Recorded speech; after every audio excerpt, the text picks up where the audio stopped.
Bonjour à tous, je suis Vladimir Doriel, je suis médecin généraliste à côté de Toulouse et je vais vous présenter l'étude qu'on a publiée qui s'appelle General Practitioner May Improve Cervical Screening Equality in France, et je ne reparlerai pas anglais parce que vous avez vu, c'est catastrophique, qu'on a publié il y a un mois à BMC Public Health, qui était, alors je n'ai pas de conflit d'intérêt particulier avec ce travail, je dois quand même le resituer, que c'était mon Master 2 que j'ai fini en 2019 pour situer un peu le temps de publication là-dessus.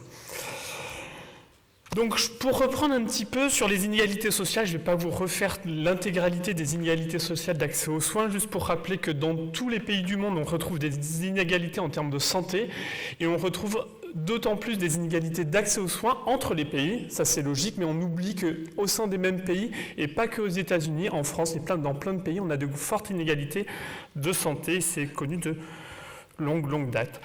Le soin de premier recours permet un accès de soins. Et bien, malheureusement, on a montré que le début des inégalités, c'était les premiers recours. Par contre, quand on a une volonté politique d'organiser les soins premiers autour du premier recours, on a un système de soins qui semble plus efficient et plus équitable. Et il y a une analyse, je vous la cite parce que la seule que je vous citerai, c'est de Mahapatra en 2017, qui a vraiment montré quelque chose d'intéressant sur l'organisation des soins premiers. Quand on augmente le nombre de médecins en soins primaires sur une population, on a également une diminution de la mortalité sur quasiment la totalité des pays de l'OCDE et une diminution des inégalités socio-économiques qui a été montrée aux États-Unis.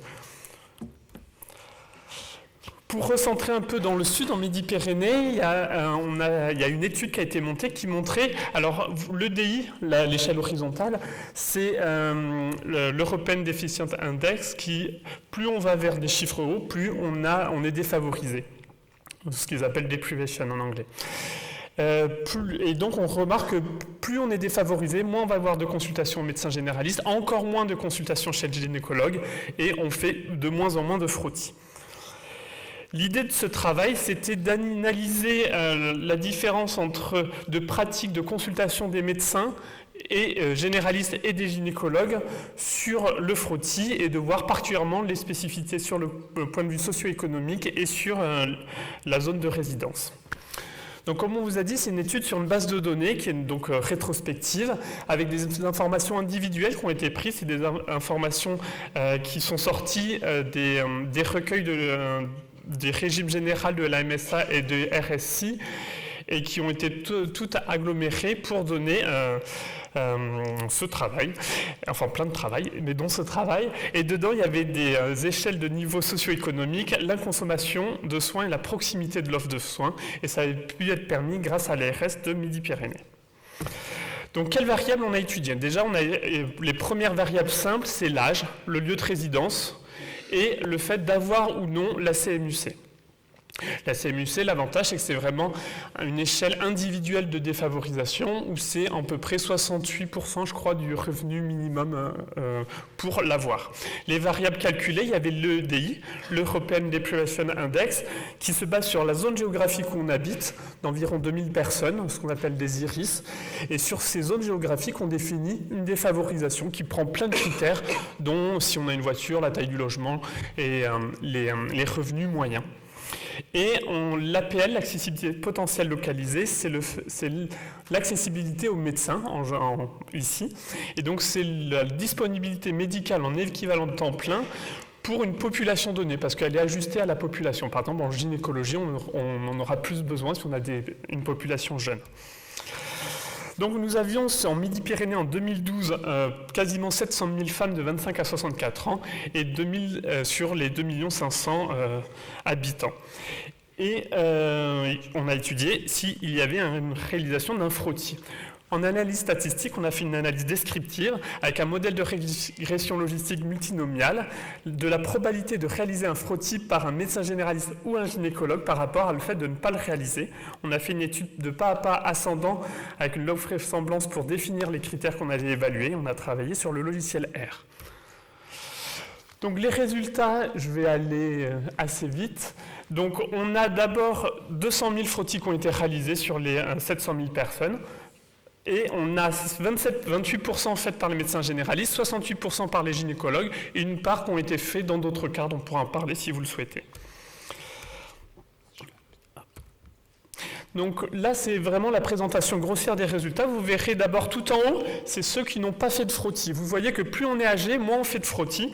Et si on s'intéresse à la zone géographique, donc plus on est en rural, moins on fait de frottis. Si on a de la CMU, on fait moins de frottis. Et quand on est défavorisé par le DI, on fait également moins de frottis. Si vous regardez en bleu, c'est les gynécologues. En jaune, c'est les médecins. Les gynécologues, ils ont une pratique plus importante que les médecins, mais ils sont très inégales dans leur pratique, et ce qu'on verra, le médecin est beaucoup plus stable dans leur pratique, mais on regarde malgré tout une diminution de la réalisation des frottis avec la CMU et le DI. Si on s'intéresse aux zones, parce qu'on s'est dit, tiens, pourquoi on a l'impression qu'il y a une différence? Est-ce que là où il y a plus de gynécologues, et là où il y a moins de gynécologues, est-ce qu'on voit des pratiques différentes? À gauche, vous voyez là l'APL Gyné++, c'est-à-dire beaucoup d'offres de soins en gynécologie. On voit que leur pratique sur les personnes défavorisées avec le DI est vraiment décroissante. Plus on est défavorisé, moins on en fait. Et la CMU est vraiment un cran dessous. Si on regarde là où il y en a moins, en fin de compte, on retrouve la même chose, encore plus marquée parce qu'ils sont moins présents. Chez les médecins généralistes, on aura la même tendance, mais légèrement plus faible. Et si on regarde l'autre ratio des comportements, donc je ne l'ai pas précisé tout à l'heure, mais en pointillé, c'est le gynécologue, et en noir, en trait noir, c'est le médecin généraliste. Là, on voit que le médecin généraliste est beaucoup plus stable dans sa pratique des frottis, même si ça diminue lorsque les patients sont en CMUC et qu'il y a moins d'offres de soins. Et les gynécologues, ils sont de plus en plus, ils réalisent de moins en moins de frottis, à chaque fois qu'il y a de la défavorisation en plus.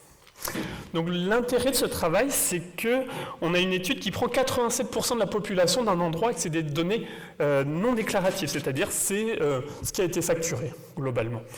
Et ça permet d'avoir un recueil assez exhaustif. Il y a 2 points faibles majoritaires, c'est déjà on a 29% de frottis dans notre étude et donc on devrait avoir une couverture de 87%. Mais en fin de compte, on sait sur cette période-là que globalement, la couverture a été entre 61 et 70% selon les départements. Ça veut dire qu'il y a des gens qui réalisent beaucoup plus qu'un frottis tous les 3 ans. À l'époque de 2012, c'était le référentiel, c'était tous les 3 ans les frottis.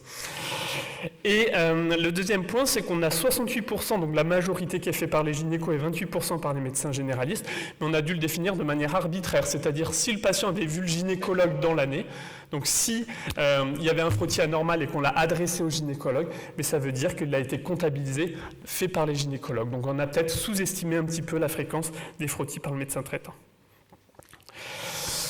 Au niveau de l'âge, on trouve une influence de l'âge forte sur la réalisation des frottis.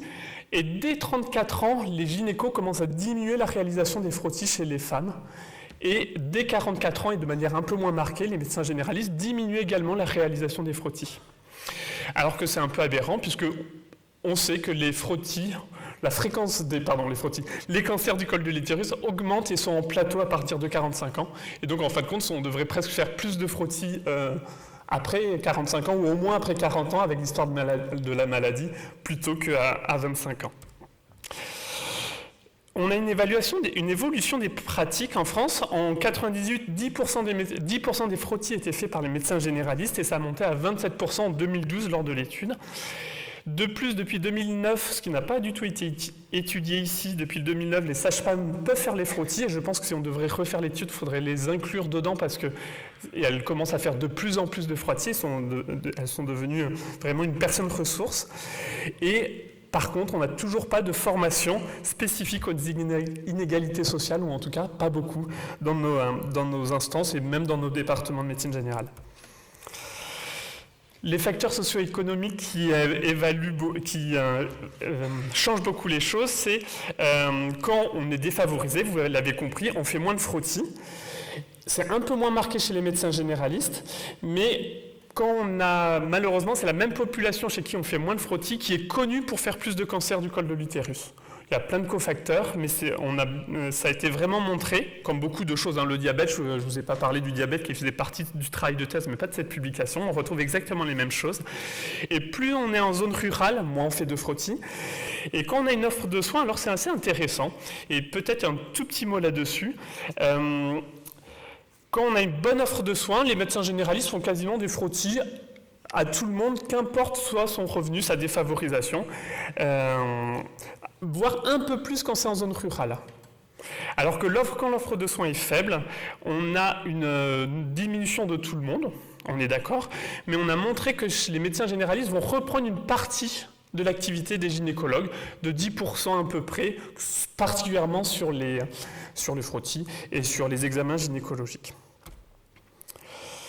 Pour conclure, donc 29% des femmes qui font les frottis, principalement par les gynécos, mais ça a probablement évolué depuis 2012.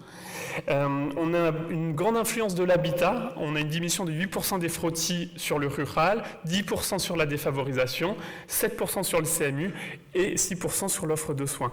La pratique des médecins généralistes, même si elle est moins influencée, elle est quand même influencée par la défavorisation. Et je pense que ce qu'il faut retenir, c'est pas qu'on fait mieux que les gynécos, c'est qu'il faut que tout le monde fasse mieux, et nous les premiers, et que probablement qu'on peut améliorer toute cette prise en charge en recentrant et en questionnant comment on va pouvoir faire un accès aux soins premiers pour les patients, qui passera probablement par les médecins généralistes, et tout ça coordonné avec les gynécologues, parce qu'on aura toujours besoin d'eux pour les seconds recours. J'en ai pas trop parlé, mais on a une diminution de 60% de gynécologues en 13 ans et 8% de médecins généralistes. C'est assez logique qu'on ait besoin plus du soin primaire. Merci.